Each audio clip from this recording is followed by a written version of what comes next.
limitahan ang Diyos sa Kanyang pwedeng gawin para sa atin, para sa ating pamilya, para sa ating bayan, para sa ating mga leaders ng bansa, at of course, ng ating bansang Pilipinas. Huwag po natin limitahan ang Diyos sa Kanyang pwedeng gawin sa atin. Okay, magsisimula po ako sa isang tanong, mga kapatid. At ang tanong na ito ay, of course, very simple lang. Ano ang gamit ng isang kahon o isang box para sa inyo? Wala po tayong kahon po rito, pero we can imagine kung ano ang itsura ng kahon. Di po ba? Ano sa inyo para ang kahon? Ano ang gamit ng kahon? Ano ang pinagdadamitan po natin ng kahon? Of course, napakadaling sagutin yan, Pastor. Ang isang kahon o ang isang box ay pinaglalagyan po natin ng mga bagay-bagay na gusto natin.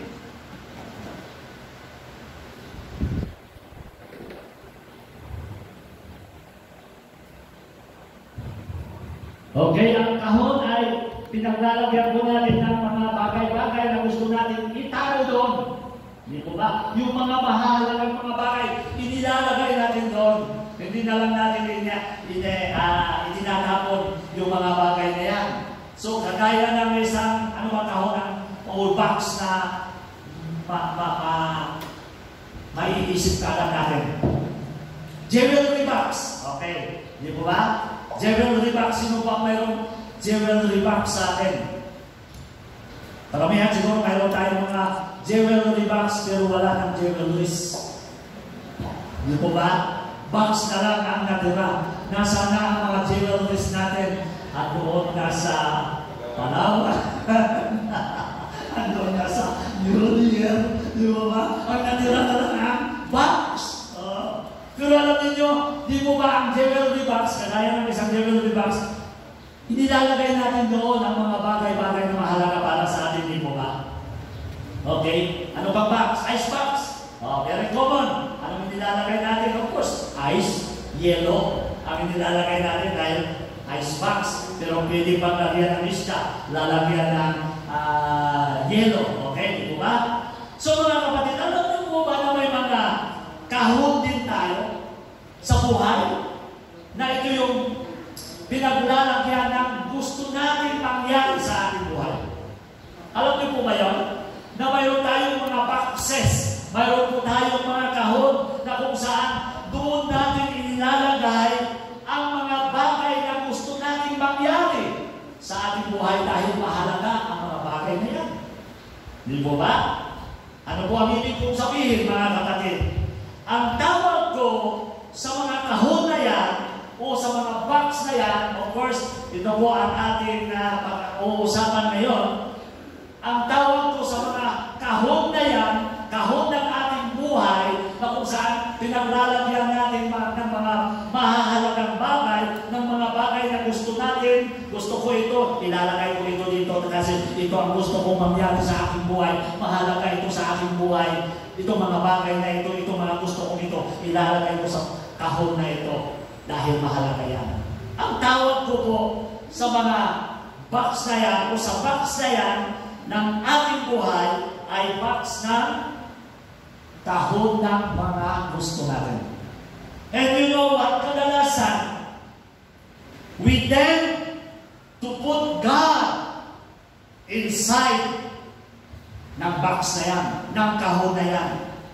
Kadalasan, yan ang ginagawa po natin na gusto natin ilagay ang Diyos sa loob ng kahon na yan, kahon ng mga gusto natin, at gusto natin ipagawa sa Diyos ang mga bagay na nasa loob ng box na yan, yung mga bagay na gusto natin gawin o mangyari sa ating buhay.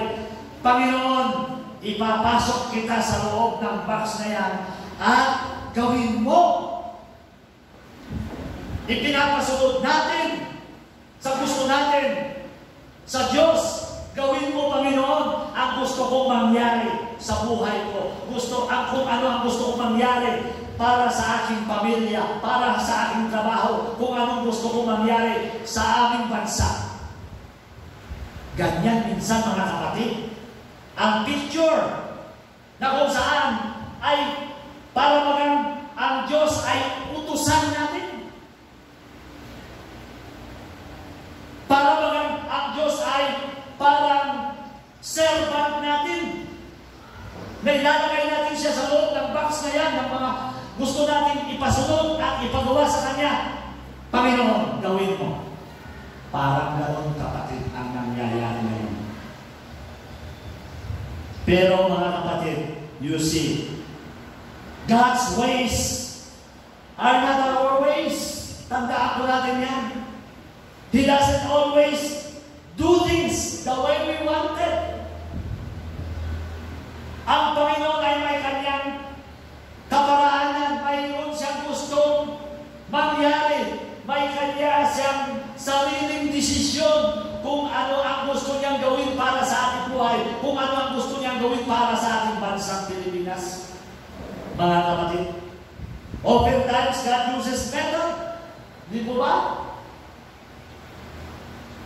Mga kaparaanan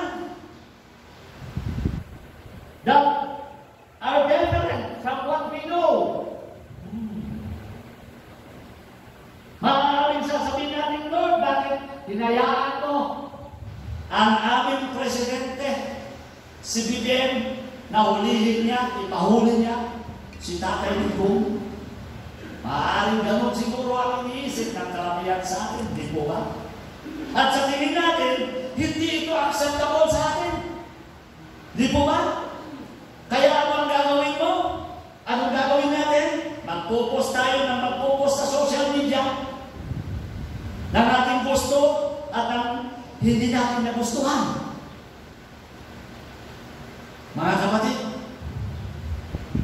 you see, it may not always make sense to our mind. Hindi yung gusto natin ang nangyayari. And because of that, hindi natin nakukontrol ang ating mga sarili. Nadadala tayo sa ating mga emosyon.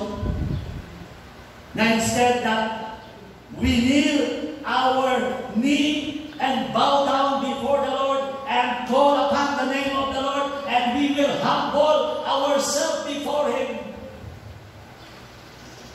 Instead na sana gano'n ang gagawin natin, iba ang nangyayari. Mga kapatid, di po ba? Hallelujah. Sabi mo sa iyong katabi, parang ikaw ang topic yata ni Pastor ngayon na.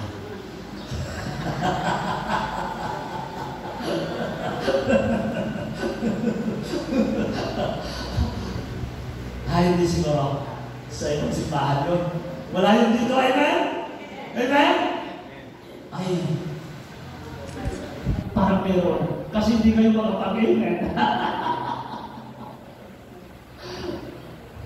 Kaya ang advice ko mga kapatid, ano po? Sa ating mga nagpo-post sa ating group chat sa Bethel AG family, nagpo-post tayo ng tungkol sa mga political issues. Ano ba? Please, ano po, huwag na lang po natin gagawin mga kapatid. Refrain from doing so. Sa pagko-comment muna at magiging mahinahon lamang po muna tayo sa mga nangyayari sa ating bansa ngayon. Amen. Although, you have the freedom. You have the choice. You can post it in your personal account. Amen? Amen? Because that is your opinion and we respect each one's opinion. Ano pa? So doon mo ipopost sa iyong FB account. Walang problema doon.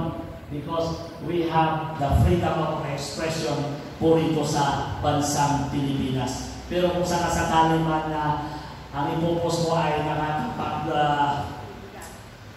palala, okay? Nagpapaapoy ng damdamin ng ibang mga kasamahan natin. Please, wag na lang, okay? Gawin mo lang yan doon sa iyong personal account. So nobody will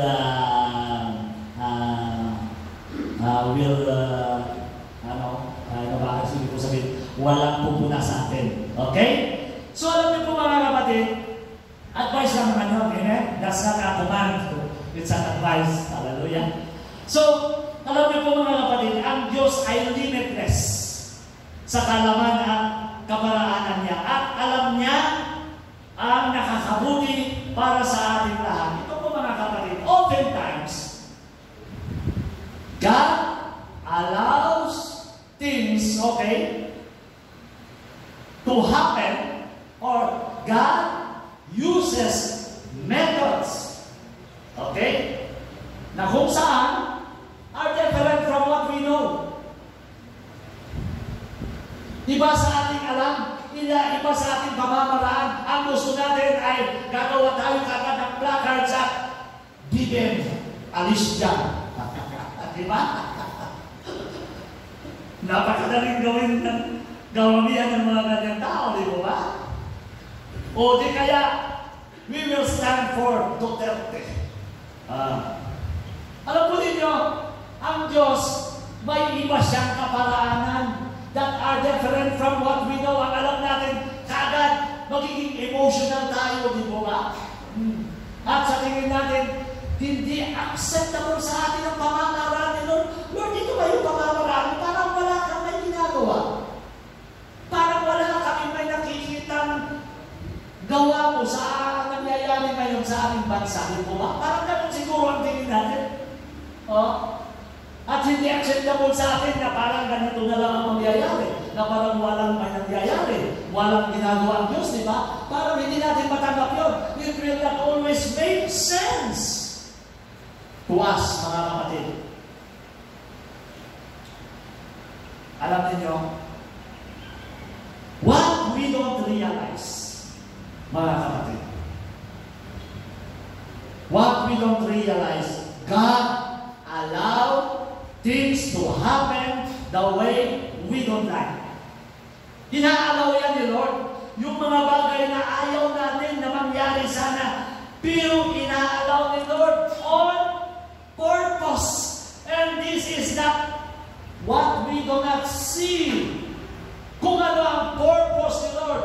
Pero kung nakikita mo ang purpose ni Lord, makikita mo that you will humble yourself before the Lord at sasabihin natin, magpipray tayo, Lord, ang purpose mo, ang mangyayari nawa, at hindi ang mga kagustuhan namin. Because He has something much better for you and for all of us and for the nation sa ating bansang Pilipinas. You see, I do believe, mga kapatid, ano po? Ako po'y nananampalataya that Philippines is for Christ. Amen? Amen. Ang bansang Pilipinas ay para sa Panginoon. That is the foremost na i-claim sana natin na ang bansang Pilipinas ay para sa inyong Panginoong Jesus. Hindi para sa kay ganito, hindi para sa kay ganyan, sa kanya. Kung hindi, ang bansang Pilipinas ay para sa Panginoon, and we will do everything in all of our capacity and capabilities, with all our resources as Christian, that Philippines will be for Christ. Hallelujah. May kahit tulad, mga kapatid, na ganito mga pagyayari, ano po, dito po sa Bible, na kung saan magtatanong tayo siguro, pwede bang, Pastor, pwede bang i-aalaw ni Lord na ang isang masamang tao ay magiging daan upang ang magandang plano ng Diyos ay mangyayari sa aking buhay? Siguro nagtatanong tayo ng gano'n. Pwede ba, Pastor, na ang isang hindi magandang leader ay pwedeng gamitin ng Diyos na mamahala sa isang bansa upang maipatupad ang maganda niyang plano para sa ating bansa? Pwede ba yun, Pastor? May ganitong kalintulan, mga kapatid, na account sa Bible, na kung saan isang masamang tao, hindi dapat sa harapan ng Diyos, pero ginamit siya ng ating Panginoon, na kung saan magiging daan para sa kaligtasan ng mga lingkod ng Diyos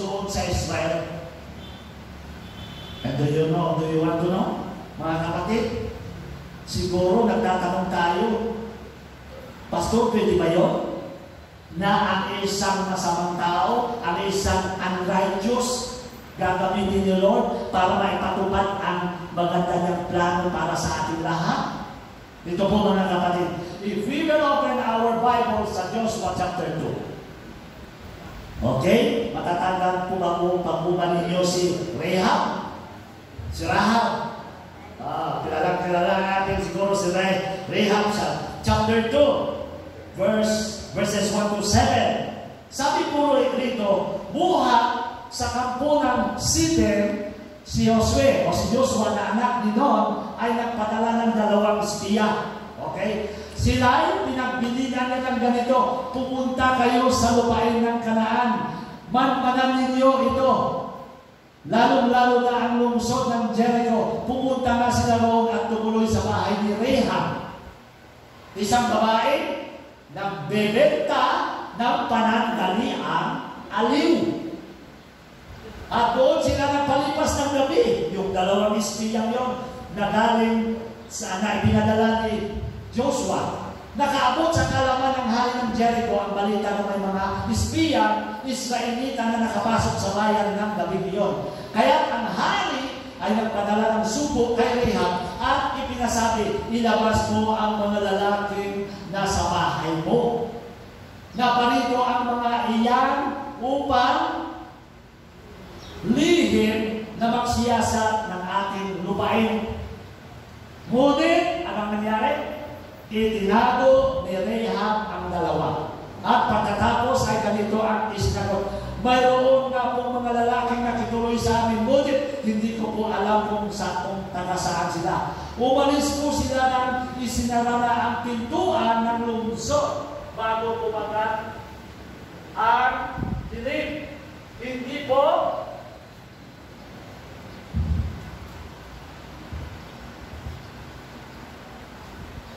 okay. Nasaan na? Okay.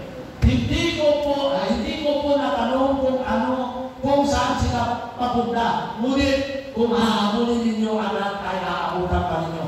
Sa itaas ng bubong niya, pinatago ang 2 espiya at tinapunan ng mga tangkay ng lino na isinalansan niya roon.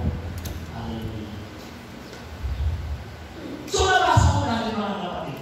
Ano po?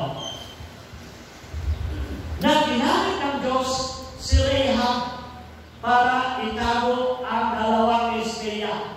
In fact, si Rahab ay ano? Isa siya, babaeng nagbibinta ng panandaliang aliw. Prostitute. Okay? Ang hanap buhay ni Rahab. So, itinago pa nga niya. Nang sinungaling pa siya, sabi niya, umalis na sila at hindi ko alam kung saan na sila papunta. Pero ang totoo, itinago niya sa itaas, sa ng bubong niya, ang 2 espiya. So, kung ano aalamin, si Rahab, sino si Rahab? Si Rahab ay isang babaeng marumi. Ano ba? Nagbebenta ng panandaliang aliw. At hindi lang yan. Siya ay sakop ng bayang kalaban ng Israel. Si Rahab ay taga Jericho. At kalaban sila ng mga Israelita. Okay? So, kabilang siya sa kaharian ng Jericho na kung saan kaaway nila si Joshua. Kaaway din sila ni Joshua ng mga Israelita. Pero alam nyo, ginamit siya ng Diyos upang iligtas ang mga espiya sa mga alagad ng Diyos. Tinuloy ko ninyo mga kapatid. Isang babaeng mababang lima. Isang makasalanan. Isang kaaway ng Israel. Gagamitin ng Diyos upang pagpalain ang bayan ng Israel. Kung ating iisipin ang pamamaraan ng Diyos sa puntong ito ay ano? Kung ating bibigyan ng pag-iisip talaga,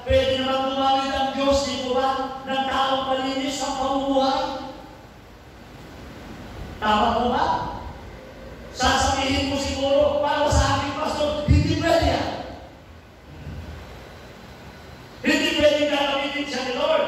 Marami ang buhay niya, hindi siya pwede gamitin ni Lord kahit sa ministry. Alam niyo, naging ministry ni Rahab na itabot ang dalawang istorya. Di mo ba? Siguro meron tayong tao na ganyan ang iniisip natin ngayon. Na hindi siya pwede gamitin. Hindi pwede gamitin ni Lord ang isang masamang tao, ang isang maluming tao. Sasabihin pa natin siguro, marami siyang itinapatay. Di ba? EJK, ang ginawa niya, alam mo ba yung EJK? Siguro, diba sa atin, di ba natin alam yun? Extrajudicial killing. Dapat lang na-aristuin siya. Siguro ba na iniisip din natin, di po ba? Ang tanong siguro ng karamihan pa, bakit dinayaan ng Diyos na nagkaroon tayo ng ganyang presidente, ng ganyang pinuno, mamamatay tao? Ang iba naman siguro mag-iisip din tayo, mag-iisip din sila, bakit hinayaan ng Diyos na magkaroon tayo ng presidente na tinatawag nila ang pangalan sa pangalan? Ba, kayo na ang magbubuto. Di mo ba? Sari-sari mga tao. Ganito ang iniisip. Ang ibang tao, ganito rin ang iniisip. Ayaw na rin ang mga nagyayari sa ating bansa, di ba? You see, it's easy to make a narrow-minded judgment at isipin na hindi pwede gamitin ng Diyos. Si Rahab, dahil siya maging babae, isang makasalanan, at ang kanya ay kalaban ng Israel. Madali lang tayo mag-isip ng ganito, di po ba mga kapatid? Kahit sa mga nangyayari ngayon, at marahil, may ganito tayong preconceived ideas. Can the wicked people be used to further God's plan for my life? Huwag nyo nang tutukan yung picture. Hindi nyo na makikilala kung sino ang mga yan. Pero, ang mga taong ito, ang tanong natin, can the wicked people be used to further God's plan for our life? Mga kapatid, pwede bang gamitin ng Diyos ang mga taong masama, ang hindi malinis, ang taong makasalanan? Pwede bang gamitin yan ni Lord? Mga kapatid, alam niyo po, sa mahabang panahon ng aking paglilingkod sa Diyos, na-realize ko mga kapatid, ang Diyos ay gumagamit ng sino man na gustuhan niyang gamitin at malaya siyang magbigay ng magandang bagay sa iyo sa pamamagitan ng mga taong gusto niyang gamitin para i-bless ka.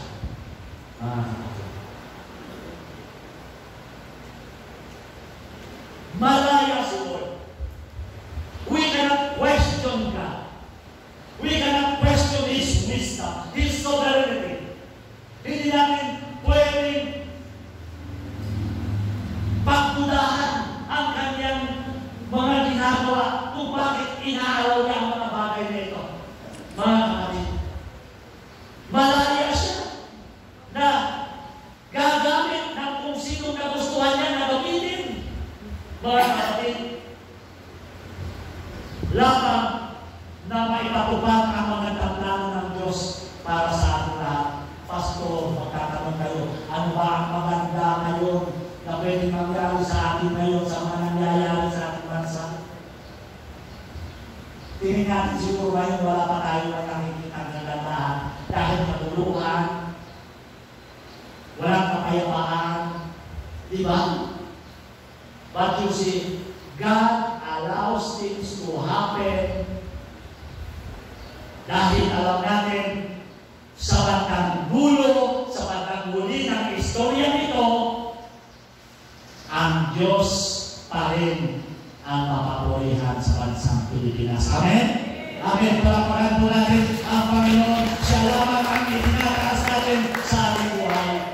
iiyak ka, mga kapatid.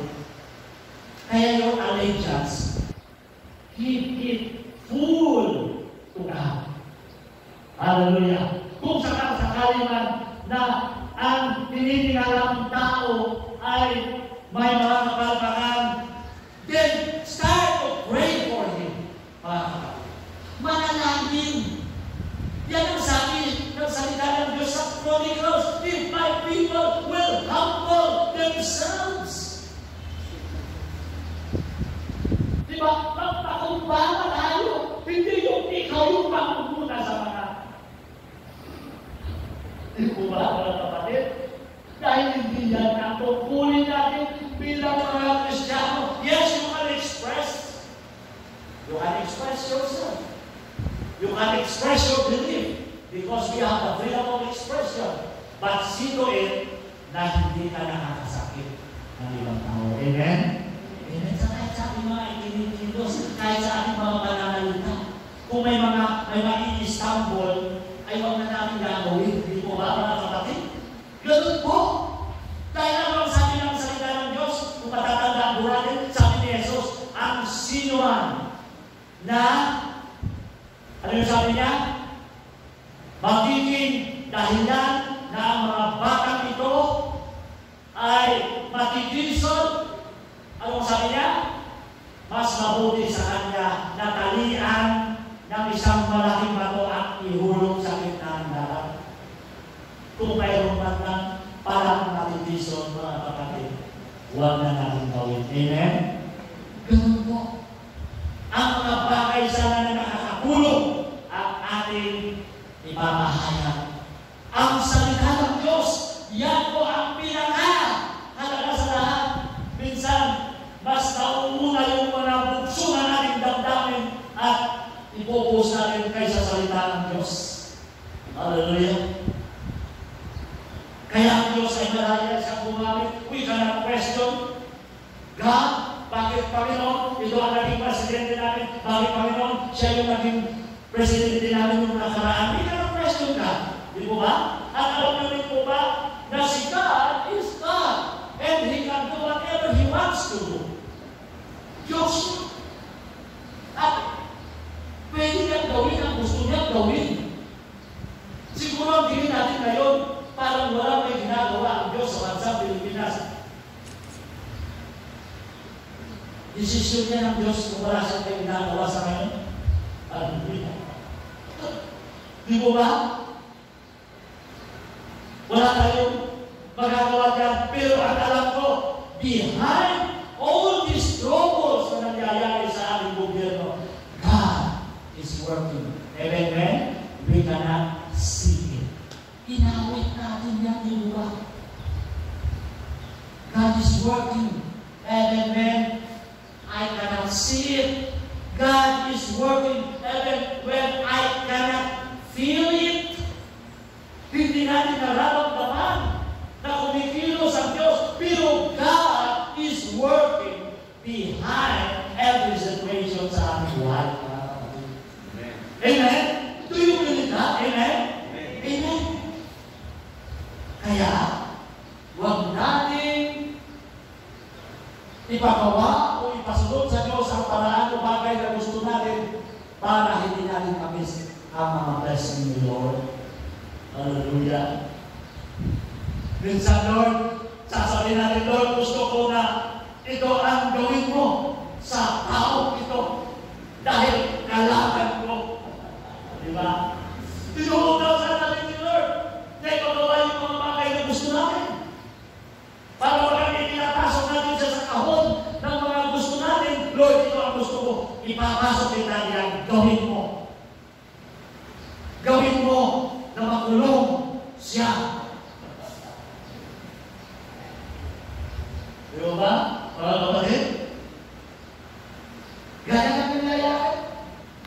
Kaya huwag natin ipagawa o ipasunod sa Diyos ang mga paraan o bagay na gusto natin para hindi natin maminis ang blessing Lord. Alam niyo kung bakit naminis natin, hindi natin natatanggap ang blessing ni Lord dito sa ating bansa. Because we miss to recognize God. Hallelujah. Kaya ganyan ang nangyayari, nakakagalo. Pagkatapos tayo mga Kristiyan, makikisaw-saw pa, makikisali pa, instead na tayo ay mananalangin para sa kanila. And we will do our duty. Ano yung duty natin? Di ba? To please the Lord, to do His will, ipahayag ang kanyang salita. Dahil alam nyo, kapag ang bansang Pilipinas ay magiging Kristiyano, ay walang gulo, mga kapatid. Sabi nila, ang bansang Pilipinas is the only Christian nation in Asia. Hindi ko wala mga kapatid. Religious lang tayo, but we are not really Christian, mga kapatid. Kasi kung ang gusto mo, ang nais mo ipagawa sa Diyos, then you are living God and He will not show His power to you. Mga kapatid, kung ang gusto mo lang, ang nais mong gawin ni God, then nililimit natin ang pwedeng gawin ng Diyos dito sa bansa natin, sa ating buhay dito. Mga kapatid. Kaya, let's allow the Lord to work in the midst of this trouble. Ano ba? Ang aming gagawin natin ay ipanalangin at ipahayag ang salita ng Diyos dahil ang salita ng Diyos ang nagbibigay ng buhay.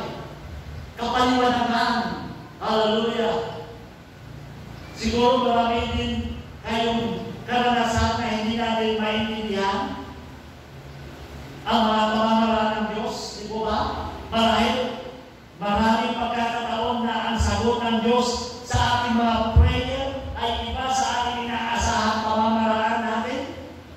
And it may not be the way you plan. Hindi ito yung naging plano mo. Panginoon, bakit hindi ito ang nangyari? Siguro, ang mga taong inaasahan mo ay hindi sila yung ginamit ng Diyos upang sila makatulong sa problemang ngayon. Di ba ba? O siguro, hindi ayon sa gusto mong panahon na nangyari ang isang bagay. Panginoon, hindi nakapanahon ang bagay na ito para sa akin. Bakit nangyari? Maaari na pumipwesto po tayo ng gano'n, di ba? But, you know mga kapatid, this is what faith is all about. When you trust God, that He knows what is best for you. Amen? Amen. Ito yung totoong pananampalataya.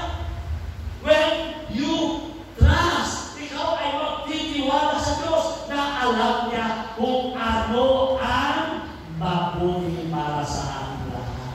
Mga kapatid, sometimes we need to take another look. Mga kapatid, actually, sumasagot si Lord na paaaring hindi ito yung ayon sa naiisip mo natin. Maaaring ang hinihingi mo ay hindi pa ito ang God's best siguro para sa iyo. But you know, mahal ka ng Diyos, kaya hindi yung hinihingi mo ang ipinagkaloob niya sa iyo. Mga kapatid, bakit iba ang kanyang sagot? Kasi alam niya na ang hinihingi mo ay hindi pa napapanahon. Kung marahil hindi pa sakto sa iyo sa ngayon, ang hinihingi mo, ang ipinag-pray mo, kaya iba ang sagot niya sa iyo, kapatid. Para sa Diyos, lahat ng bagay, mga kapatid, ay may saktong panahon, may tamang sitwasyon. There is what we call perfect timing ni Lord. Maaaring ang timing mo ngayon. Ngayon na Lord, gusto ko, mapalitan na, mangyari na. Pero there is a perfect time for God. At sabi pa ng awit, He makes all things beautiful in His time. Kaya kapag ganyan ang pananampalataya mo, you will not look what is happening. Although, makaramdam ka, makikialam ka. Pero ang pinakamahalaga sa lahat ay tumawag sa Diyos. Yan ang pinakamahalaga sa lahat, mga kapatid. Alam nyo, tama talaga ang salita ng Diyos. Sabi ng salita ng Diyos, God's ways are higher than our ways. Totoo po ito, mga kapatid. Ang kanyang kaparaanan ay mas mataas kaysa ating alam. Ang alam natin, ngayon na. Sabi mo ba? Ngayon na, Lord, palitan mo na. Dito ko po natutunan na kung magiging bukas lang tayo sa kalooban ng Diyos at hindi natin siya lilimitahan ng ating sariling kagustuhan, ay magpapakita ng Diyos, mga kapatid, ang mga kamangha-manghahang gawa para sa ating lahat at para sa ating bansang Pilipinas. Amen? Amen. Hallelujah. Yan po ang katotohanan, mga kapatid, sa ating pagkatapos at Mercedes. Alam na alam ng Diyos ang mga bagay na kanyang ginagawa. Alam na alam ng Diyos ang mga nangyayari. Hindi siya kulang, hindi siya bini. Ano ba? Nakikita niya ang mga nangyayari sa ating buhay, maging sa ating personal na buhay, mga kapatid. Nakikita niya ang kabuuang larawan ng ating buhay, kung paano ka nagsimula, kung paano ang buhay mo sa kalagitnaan, at kung paano ka magtatapos. Alam kaya ni Lord, noon pa man, even before the foundation of the world, bago naman niya nilikha ng Diyos, nakita na ni Lord na ikaw ay magiging ganito, magiging ganyan, at magiging maganda ang plano niya para sa ating lahat.